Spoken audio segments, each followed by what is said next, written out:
どうも、ベニマルでございます。以前紹介したこのアンペロ2ストンプ、そしてアンペロ2ステージなんですが、この度ファミリーに新しい仲間が加わりました。それがこのアンペロ2。これまでストンプ、ステージときて、今回サブタイトルみたいなのがついてないシンプルにアンペロ2という名前です。それもそのはず、実はこの新しいアンペロ2こそがファミリーの一番中心となるモデルになってきます。一番新しいのに一番中心とはこれいかにといった感じですけど、今日はそんな新しいアンペロ2の魅力とストンプやステージとの違いなんかについて詳しく見ていきましょう。まずはアンペロ2シリーズの魅力について再確認していきましょう。アンプシミュレーター兼マルチエフェクターという感じのプロセッサーなんですが、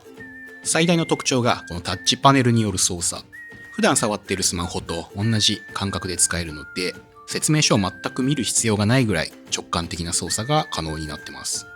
ダーッと指でスクロールしてエフェクトを選んだり、パラメータをさっと調整できるのはもちろん、ドラッグ&ドロップでエフェクトの接続順を変えたり、あと消したいエフェクトをゴミ箱にポイポイとできるのが本当に便利で、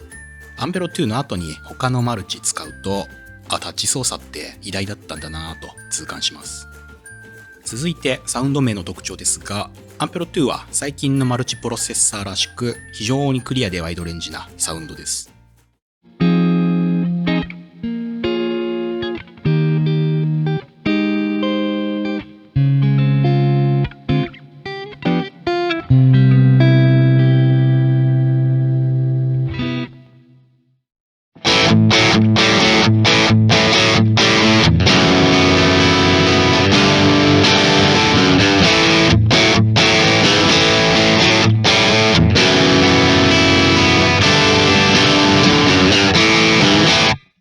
このアンペロ2シリーズ、最初のアンペロ2ストンプが出てからもう3年ぐらい経つわけですけど、結構ファームウェアのアップデートによってアンプモデルの追加とかも行われていて、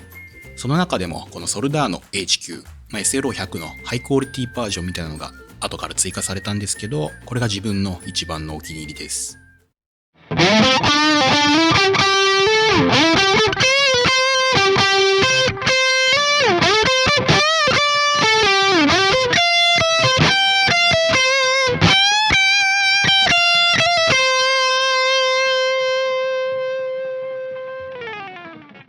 自分がソルダーノ好きだというのもあるんですけど、アンペロ2のハイファイなサウンドがこのソルダーノというアンプのキャラクターととても相性がいいというか、かなり再現度、完成度の高いアンプモデルだと思います。エフェクトについてもアンペロ2は特に空間系が綺麗で、例えばディレイ、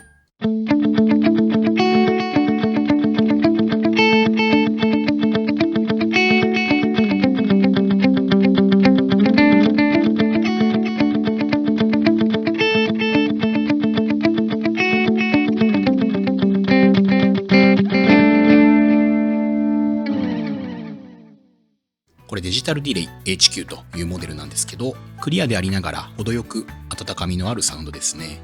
でこれはアンペロ2の面白いところで、いつも言ってるんですけど、ディレイの種類がかなり多くて、特にアナログディレイに謎のこだわりを感じます。エコプレス80とか900、999というモデルがあって、これマクソンのアナログディレイなんですけど、やたら細かくモデリングされてます。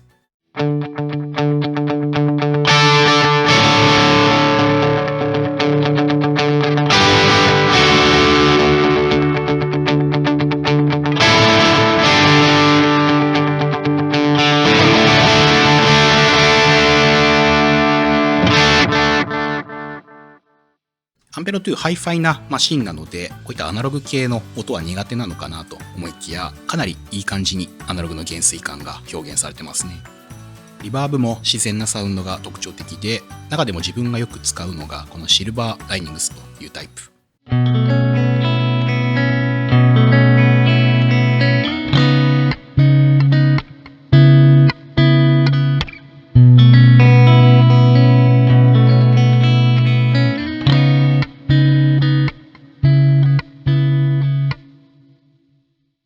これすごい絶妙な存在感で、うっすらとかけると非常に綺麗でお気に入りです。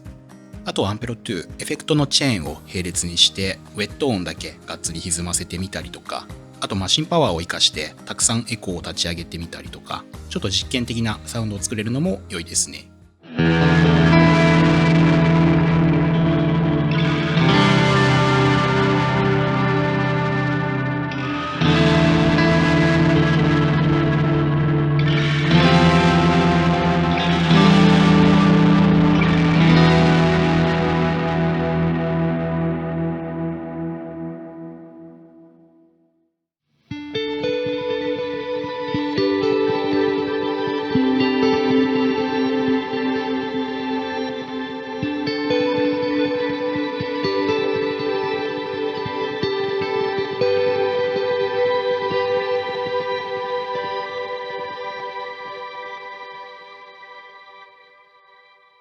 あとはこれも大事な歪みエフェクト。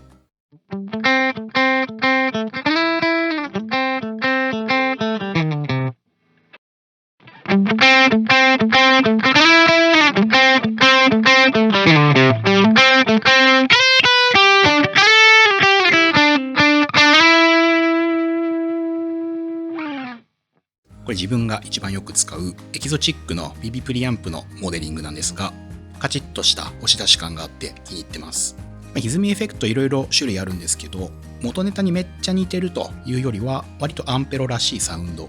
どこかクリアなキャラクターを感じますね。アンペロ2センドリターンもあるので、お気に入りの歪みとか外部のエフェクトも組み込めるようになってます。そんな感じのアンペロ2なんですが、今回進化したポイントについて見ていきましょう。新たに追加されたのがトーンキャッチという機能。いわゆるケンパー的なサウンドをキャプチャーする機能ですね。アンプヘッドとか歪みペダルなどのサウンドを学習させて、アンペロ内の歪みモジュールとして使えますよといった感じですね。早速実際キャプチャーしてみましょう。まずは自分がいつも使ってるファージェンのアンプヘッド、これで試してみます。アンペロ2のセンドからファージェンのインプットにつないで、今度はファージェンのセンドから出して戻すと。これでプリアンプ部分を学習できます。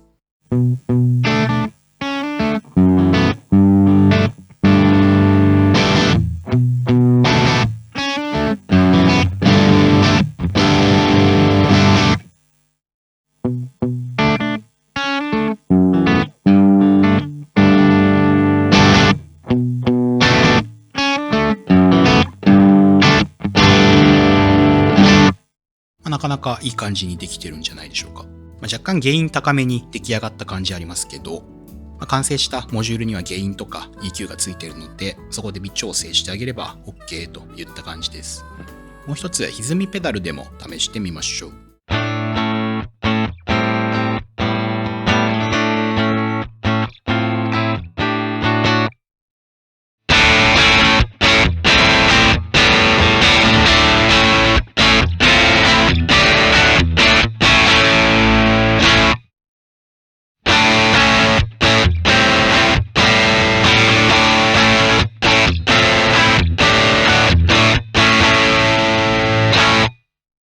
こっちもだいぶキャラクターを捉えられていると思います。やっぱさっきと同様にゲインに若干差があるので微調整は必要といった感じですが、かなりいい線いってると思います。こういったサウンドを学習させる機能、昨今の AI というかディープラーニング的な技術の進化によってだいぶ実用性高くなってきたなと思いますね。ちなみにほとんどフォーラムみたいなサイトに行けば他の人が作ったモデルをダウンロードしたり自分のモデルを公開したりできるので可能性が広がりますね。最後にこのアンペロ2、これまでにもストンプ、そしてステージという兄弟機が存在しているわけですが、それぞれどう違うのか、どういう人に向いているのかというところを整理してみたいと思います。まず大前提として3機種とも中身というか出せる音は同じです。発売時期こそ結構差があるんですが、アンペロ2はファームウェアのアップデートがしっかりしているので、例えば一番最初に出たアンペロ2ストンプであってもアップデートすれば今回の最新のトーンキャッチとかにも対応してます。使えるアンプモデル、エフェクトなんかも完全に一緒ですね。なので違いが出るのは主に物理的なコントロールとか大きさ、接続端子とかそういったところになりますね。それを踏まえて見ていくと、まず今回のアンペロ2、最初にも触れた通り、これがファミリーの中心となるモデルになります。これのちっちゃいバージョンがストンプ、でかいバージョンがステージみたいな捉え方をすると分かりやすいですかね。特徴としては、まずフットスイッチの数が4つっていうのがちょうどいいです。アンペロ2のスイッチって結構自由度が高くて、一般的なマルチみたいにシンプルにパッチの切り替えももちろんできるんですけど、このスイッチはタップテンポにしようとか、ここ踏んだらブーストだけオンするとか、ディレイのミックスを増やすとかね、そういうシーンと呼ばれる切り替えを自分でアサインできるんですよね。なのでライブをするとなると、例えば小さいストンプの3つだとちょっと物足りないなというのが正直なところで、この4つというのがかなりちょうどいいです。あとはアンペロ2、見てわかる通りエクスプレッションペダルがついているのも特徴ですね。ほとんどのエクスプレッションって結構高級感があるというか、表面もザラザラした滑り止め加工になってるし、大きさも絶妙です。ストンプ、ステージも外部のペダルをつなげばいいっちゃいいんですけど、これ1台だけ持ち込んで全部やるよみたいなスタイルならアンペロ2が一番楽かなと思います。逆に他の2機種と比べるとクイックアクセス、ここの部分の物理つまみが省かれているのも特徴で、なくてもタッチで大雑把に調整してからメインのバリューつまみで微調整すればいいっちゃいいんですが、ここのつまみなんだかんだあればあるで素早く音作りできたりもするので好みが分かれるところですね。次にアンペロ2ストンプなんですが、こいつはもう何より小さいというのが最大の特徴であり魅力ですね。バッグのポケットにも入れやすいし、ペダルボードにも組み込みやすいです。その代わりフットスイッチが3つで、これ1台でライブをやりきるっていう感じではちょっとないのかなというのと、あとファミリーで唯一センドリターンがないです。なのでメインのワークステーションに据えるというよりはシステムの一部として使ったり、デスクトップでサクッと使ったりとか、そういう使い方が合うんじゃないかなと思います。最後、アンペロ2ステージなんですが、これステージっていう名前からガンガンライブする人向けなんでしょうというイメージ受けますが、意外と思ったより大きくはないし、軽いし、物理的なスイッチつまみが豊富なので、意外とデスクトップとかでも音作りしやすくて幅広く使いやすいモデルです。特にステージだけこのストンプモード、パッチモードというのを行き来する物理スイッチがあるんですけど、結構アンペロ2この2つのモードを頻繁に行ったり来たりするので、やっぱ頻繁にね触るスイッチが物理で用意されているというのは地味だけどじわじわと効いてくるポイントだなと使ってて思います。まとめると、とにかく小さいのがいいとか、システムのプラスアルファで使いたい人はストンプ、1台でシンプルにライブとか全部やりたいという人はアンペロ2で、ライブするかにかかわらず物理的なスイッチつまみによる操作性が第一だと、やっぱ楽だよねと感じる人はステージがおすすめかなと思います。ということでアンペロ2の紹介でした。自分もアンペロ2シリーズ動画いっぱい出しましたけど、本当にソルダーノの音がかなり良くて、ソルダーノってね他のソフトウェア含めてアンペ趣味であんまりピンとくるのがないっていうのもあるんですけど、アンペロのソルダーノ HQ はかなり信用してます。せっかくならね、他にも例えばハイワット HQ とかマッチレス HQ とか出てくれたらいいなと個人的にはこっそり思ってたりもしますね。ビッグマフ HQ でもいいです。あとはもうこのタッチパネルに一回慣れると本当に他のマルチ、あとシンセサイザーとかもですね、操作がめんどくさすぎていかにタッチパネルが楽か思い知らされます。